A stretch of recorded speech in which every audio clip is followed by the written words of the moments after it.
یہ گوئے ہے اور یہ میدان گوئے ہے. تمہاری یہ لیمیٹیشنز ہیں، یہ شاکلہ ہے، یہ تو معین ہے، لیکن یہ ہم نے میدان کھول دیا ہے. اپنے اس شاکلہ کے اندر اندر جتنی کچھ بھی تم نیکی کما سکو کماؤ، یا جو بدی کے انبار اپنے کندھوں پر لادنے ہو لا دو. تو یہ چار الفاظ ذہن میں رکھیے. یہاں تقدیر قدرا، سبح اسم ربک الاعلی الذی خلق فسوی والذی قدر فہدی والذی اخرج المرعی. وہ اب آگے بات لمبی چلے گی. تو یہ لغت اور اصطلاح کی بحث یہاں ختم ہوئی. اسی کا دوسرا حصہ عقائد و کلام جو ہیں. یہ عقائد و کلام جو ہیں اس کی بھی ایک ترتیب نوٹ کر لیجئے، اور اس کے لیے بہترین شعر ہے اکبر الآبادی کا. جہاں ہستی ہوئی محدود، لاکھوں پیچ پڑتے ہیں. عقیدہ، عقل، منطق سب کے سب آپس میں لڑتے ہیں. ایک ہستی لامحدود ہے اللہ کی، ایک ہستی محدود ہے. وہ محدود مائکروسکوپک بھی ہو سکتی ہے، الٹرا مائکروسکوپک بھی ہو سکتی ہے محدود. وہ محدود کائنات بھی ہو سکتی ہے، لیکن یہ بھی لامحدود نہیں ہے. لامحدود ہستی صرف اللہ کی ہے. لیکن وہ ہستی لامحدود، اس سے، اس کے تخلیق کے عمل سے جب محدود وجود میں آئے تو اب چکر پڑ گئے بہت سے، لاکھوں پیچ پڑتے ہیں. جہاں ہستی ہوئی محدود، لاکھوں پیچ پڑتے ہیں. اب اس لامحدود کا محدود سے تعلق کیا ہے، یا اس محدود کا اس لامحدود سے تعلق کیا ہے؟ انائے صغیر اور انائے کبیر کا رابطہ کیا ہے؟ یہ ایبسولوٹ بینگ اور کنٹینجنٹ بینگ، نیسیسری بینگ اور کنٹینجنٹ بینگ، ایبسولوٹ بینگ اور لمیٹڈ بینگ، ان کا آپس میں رشتہ کیا ہے؟ خالق و مخلوق کا رشتہ کیا ہے؟ اب اس کو حل کرنے کے لیے علم کلام وجود میں لایا گیا. عقل، منطق یہ ایک طرف، عقیدہ دوسری طرف. ان دونوں کو کوریلیٹ کرنے کے لیے، ان دونوں میں ہنگ آہنگی پیدا کرنے کے لیے علم کلام. تو وہ عقائد و کلام کی بحث میں قدریہ ہمارے ہاں ایک طبقہ وجود میں آیا. وہ لوگ جو انسان کو کلیتاً خود مختار قرار دیتے ہیں. یہ آپ کو نظر آ رہا ہے یہاں پہ اس پر اسکرین پر. احادیث میں ان کی مذمت شدت کے ساتھ وارد ہوئی، اور یہ حدیثیں ہم پڑھ چکے ہیں. جبریہ وہ لوگ جو انسان کو مجبور محض قرار دیتے ہیں. اور میں آپ کو بتا چکا ہوں کہ شاعری، ادب اور جدید سائنس سب سے بڑھ کر انسان کو مجبور محض قرار دینے میں متفق ہے. سائنس سب سے آگے نکل گئی ہے. جینز ہیں بھائی تمہارے، جو تمہارے آباء و اجداد سے چلے آ رہے ہیں. تم ہو کون؟ Who are you? Nothing. وہ جینز تمہارے والدین سے آئے ہیں، اور پھر اس کے اوپر کچھ تھوڑے سے جو ہے غلاف چڑھ گئے تمہاری تعلیم اور تربیت اور ماحول کے، انوائرمنٹ. بس ان دونوں کے مجموعے کا نام تم ہو. اس مغالطے میں مبتلا نہ رہو کہ میں بھی کچھ ہوں. میں کچھ نہیں ہوں. یہ سب سراب ہے، دھوکہ ہے، کوئی حقیقت ہی نہیں. شاعری میں جیسا کہ میں نے آپ کو یہ شعر سنائے، اردو زبان کے چوٹی کے اشعار میں سے میر کا شعر ہے: ناحق ہم مجبوروں پر یہ تہمت ہے مختاری کی، جو چاہیں سو آپ کرے ہیں، ہم کو عبث بدنام کیا. ہم خواہ بیچ میں بدنام ہوتے ہیں، کر تو ہو ہی رہا ہے. اور فانی کا شعر ہے: دیکھ فانی وہ تیری تدبیر کی میت نہ ہو، ایک جنازہ جا رہا ہے دوش پر تقدیر کے. تو اچھی طرح سمجھ لیجئے، اس کائنات میں ایک کنٹرول اتنا چھایا ہوا ہے کہ کسی اور اختیار اور ارادے کو عقل تسلیم ہی نہیں کر سکتی. اس لیے کہ جہاں کوئی اور اختیار اور ارادہ آئے گا، اس کا مطلب یہ کہ اس بالا تر کنٹرول میں رکھنا پڑ گیا.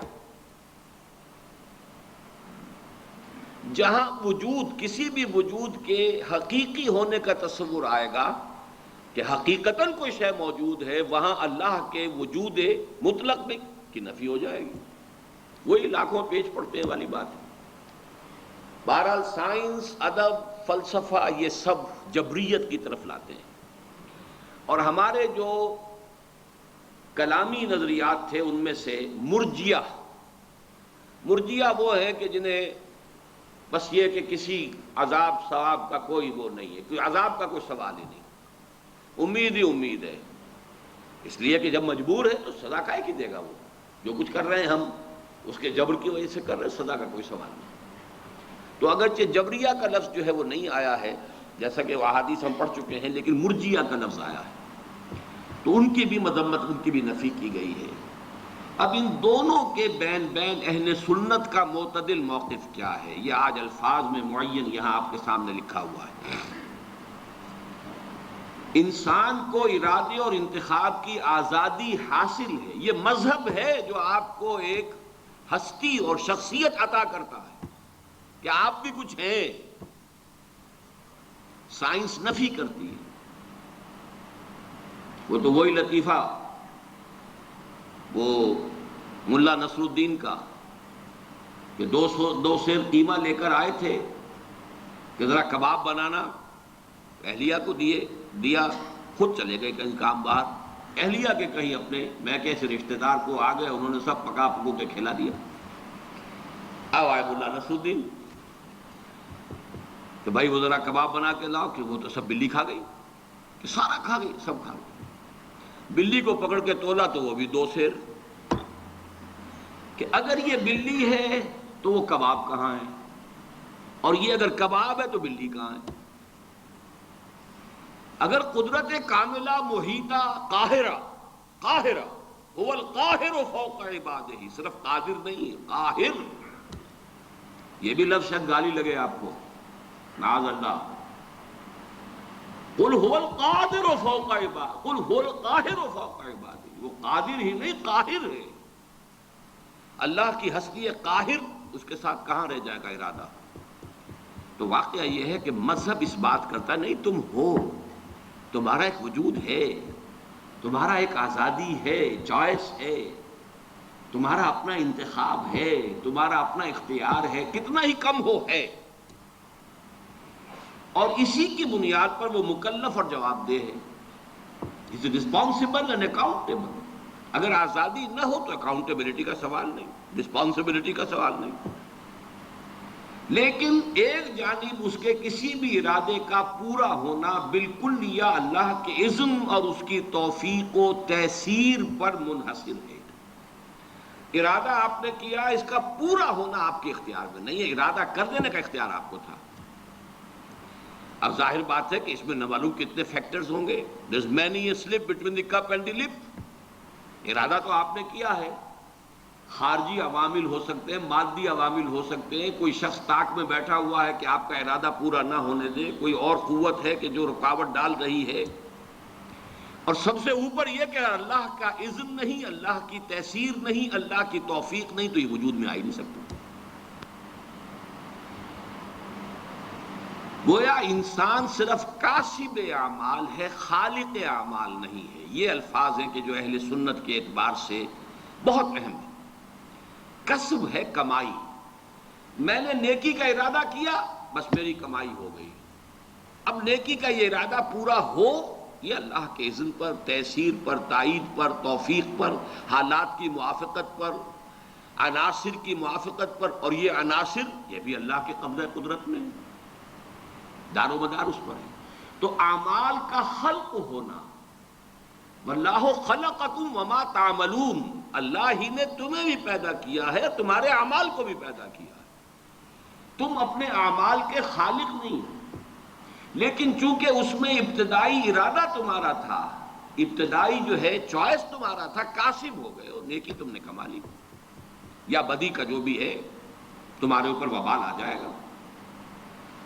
اور دوسری جانب انسان کے کسب کی جولان گاہ اس کی خلقت اور جبلت اور تعلیم و تربیت سے وجود میں آنے والے شاکرہ کے دائرے میں محدود ہے۔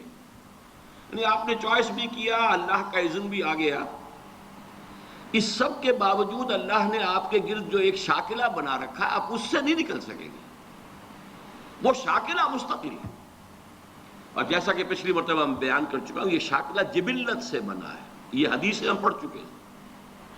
الناس معادن کمعادن الذهب والفضہ، انسان بھی معدنیات کے مانند ہے، جیسے سونے کی معدنیات، سونے کی اور ہے، صاف کریں گے سونا بنے گا، اور چاندی کی معدنیات ہے، کتنا ہی صاف کر لے سونا تو نہیں بنے گا، چاندی بنے گی۔